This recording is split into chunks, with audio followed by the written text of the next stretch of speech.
The air in the federal courtroom was heavy, thick with the formal weight of law and consequence. As I found my assigned seat in the official observers section, I heard it, a sharp, theatrical sigh from my mother Eleanor. It was a sound engineered for public disappointment, one I knew well.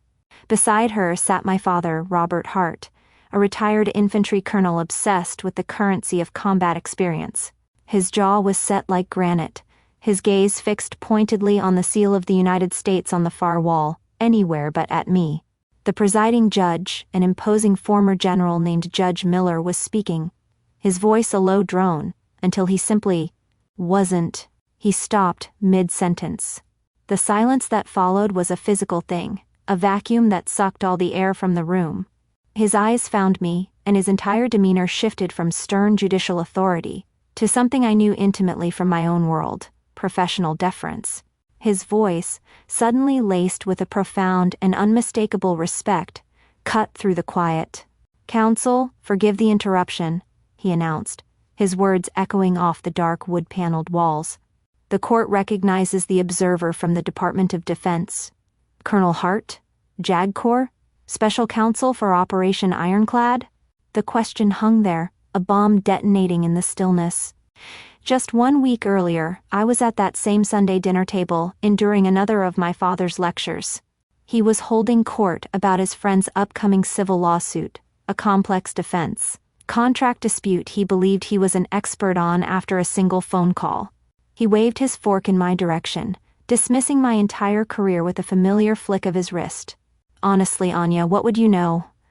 This is the real world, big boy rules. Not some Article 15 hearing over a missing Kevlar helmet. You spend your days pushing papers." I stared down at my plate, the familiar coldness spreading through my chest. It was the same tone he'd used when I chose law school over a combat commission, the same tired sigh when I'd made captain.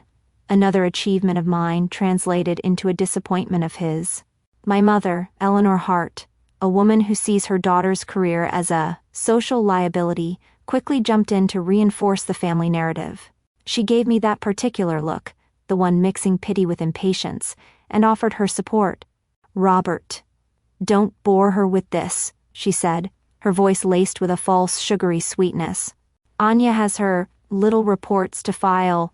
I just sat there, my face a perfect mask of calm, while a storm of pure calculated fury raged inside of me. The sheer crushing irony of it all was almost too much to bear.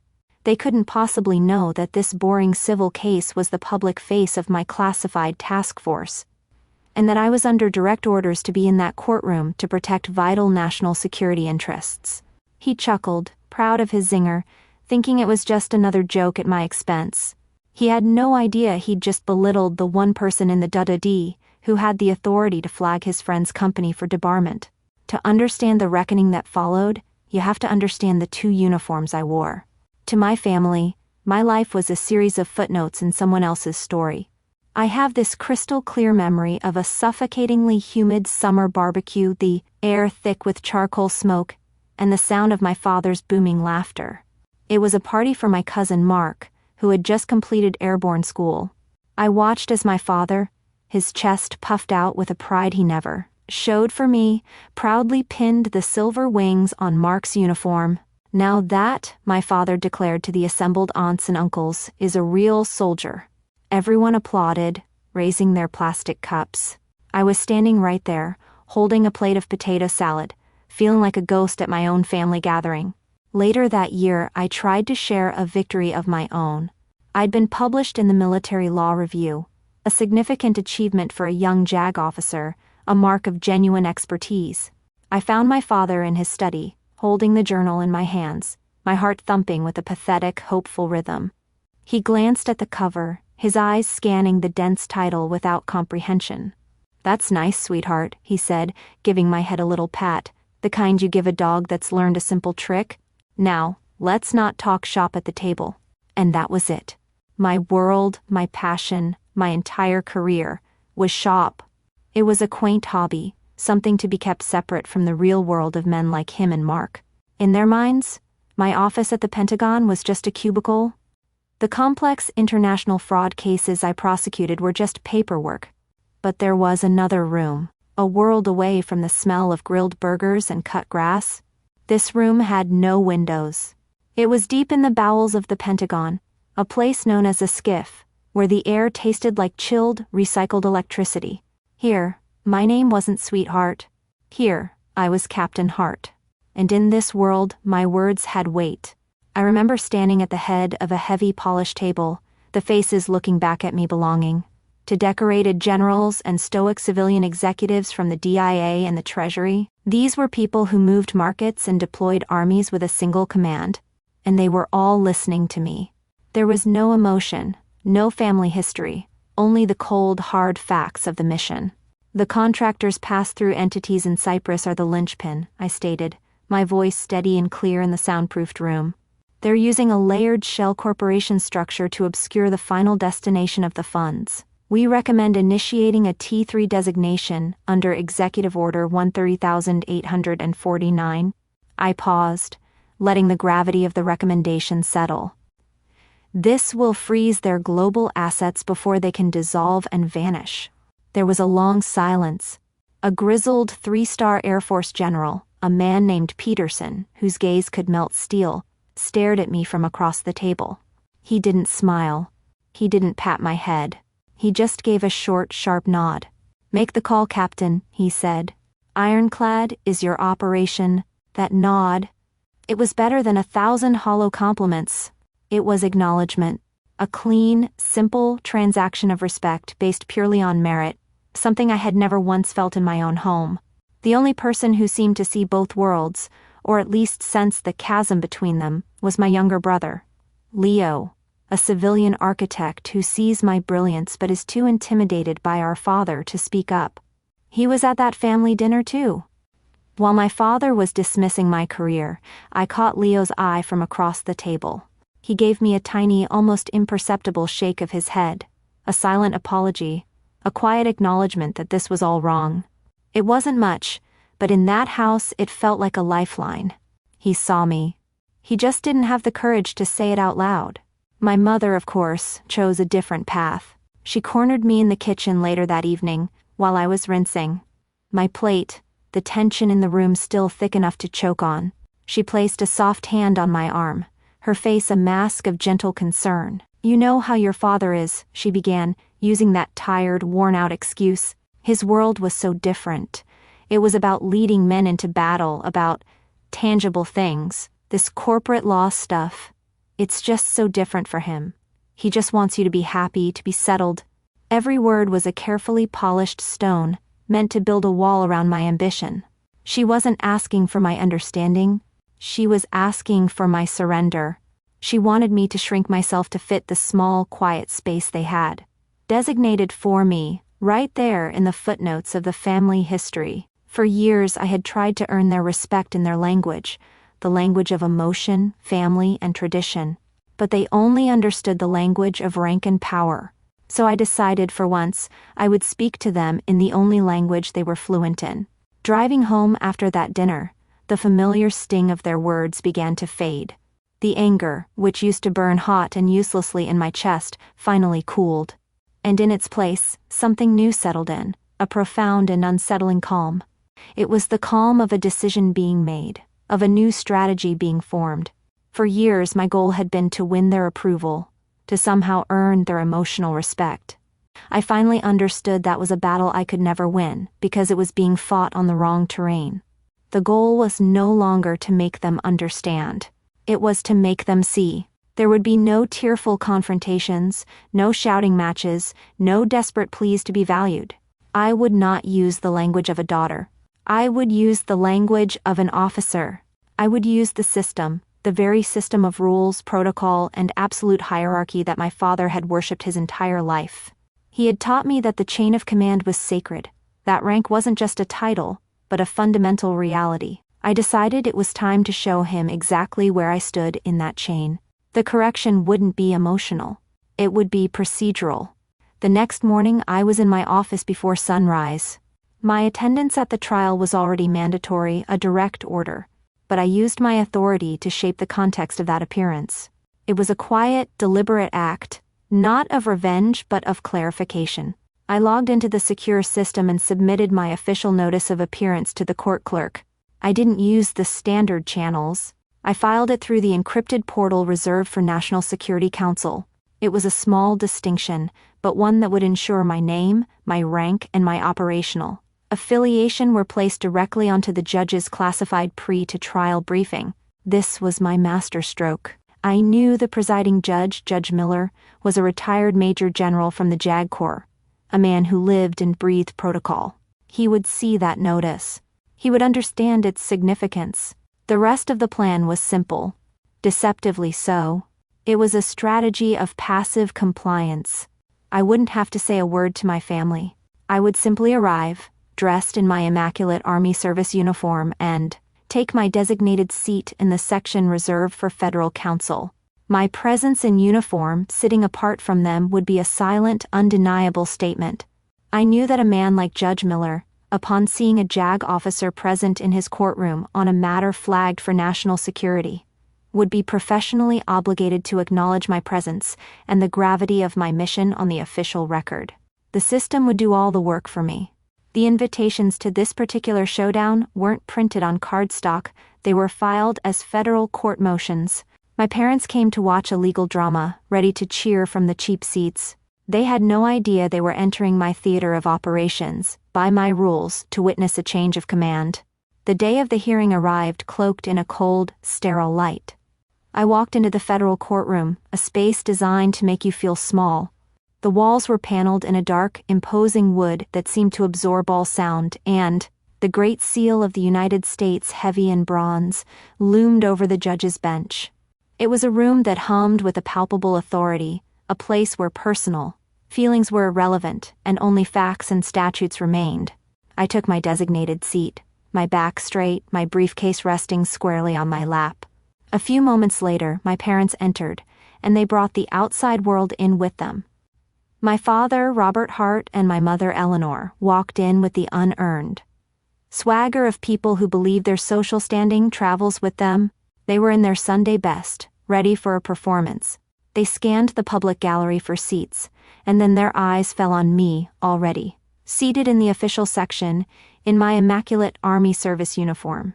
I saw the look pass between them, a familiar cocktail of pity and embarrassment.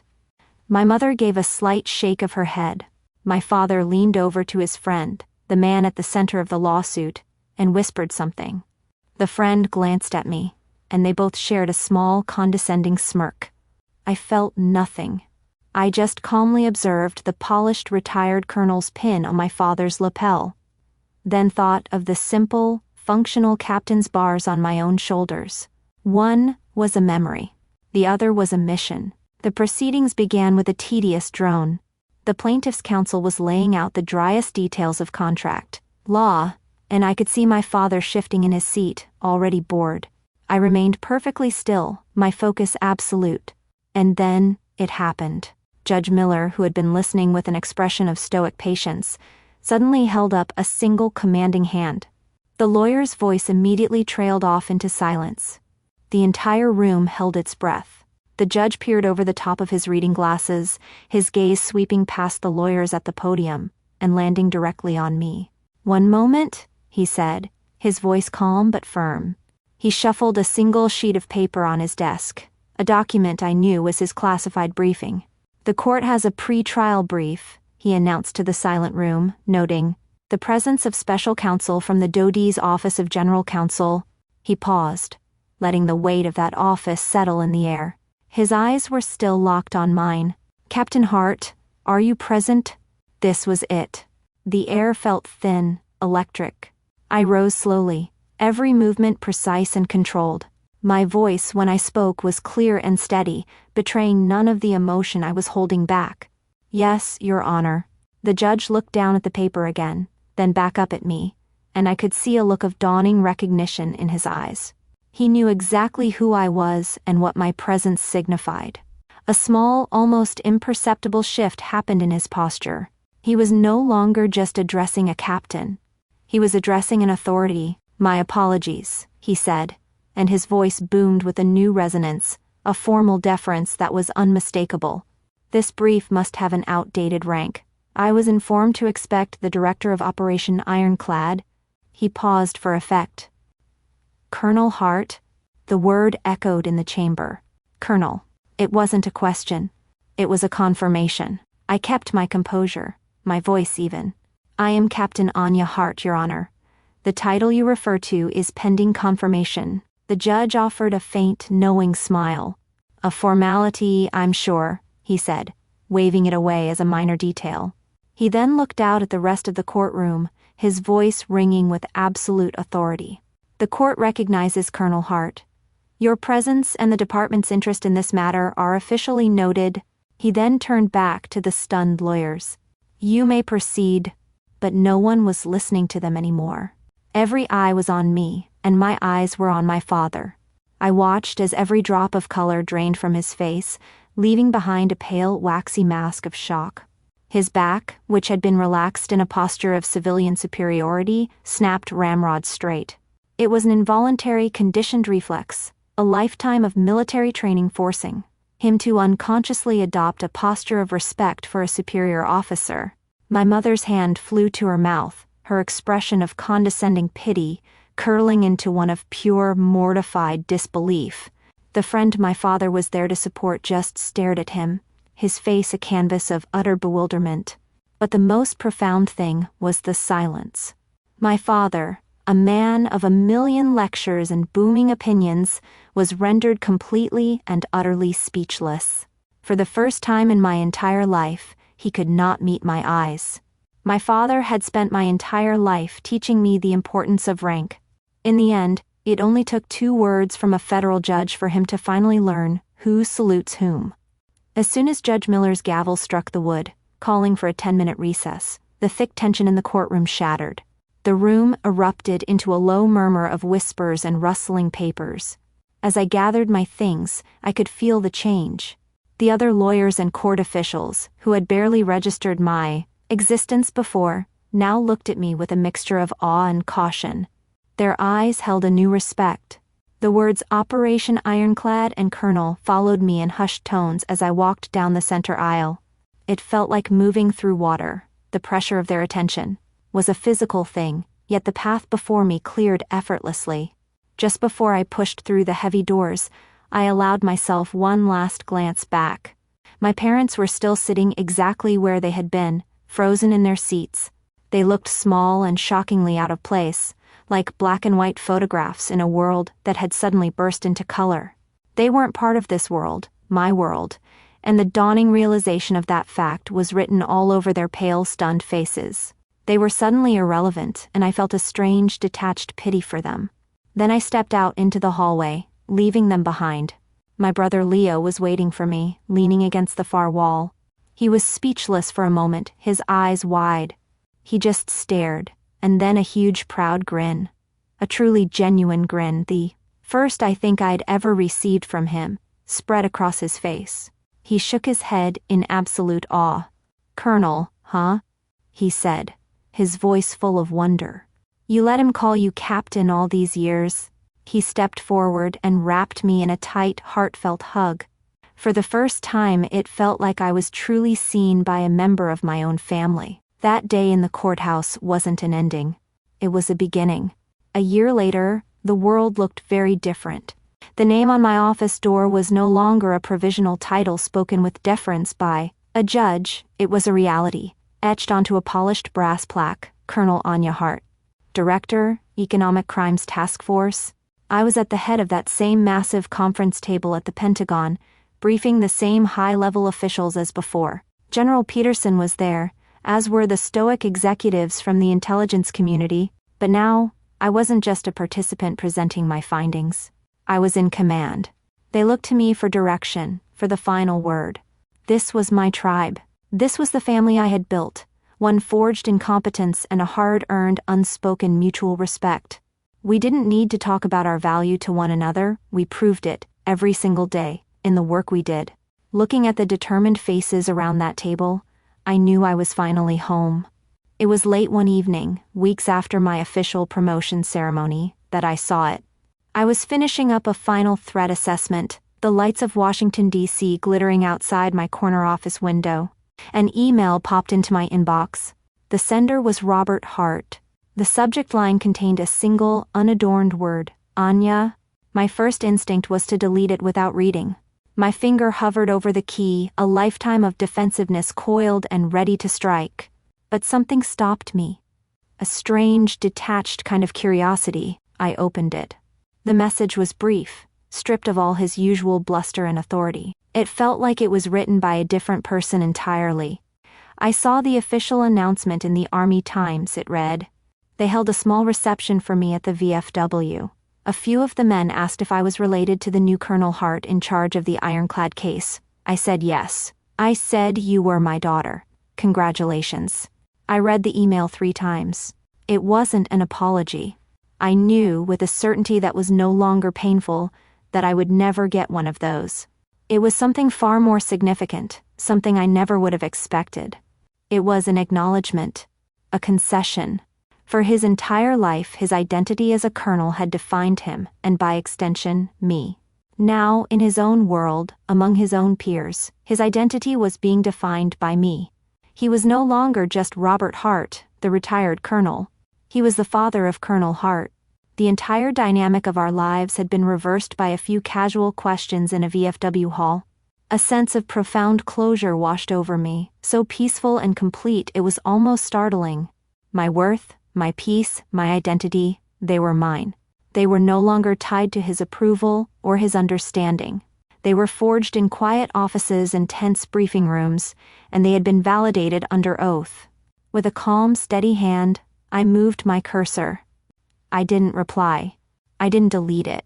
I simply clicked archive and turned back to the vital work waiting on my desk. My father believed a legacy was something you pass down. I learned a true legacy is something you build in silence and have acknowledged under oath. If you've ever had to prove your worth to people who refuse to see it, share your story below. In this community, your expertise is always recognized.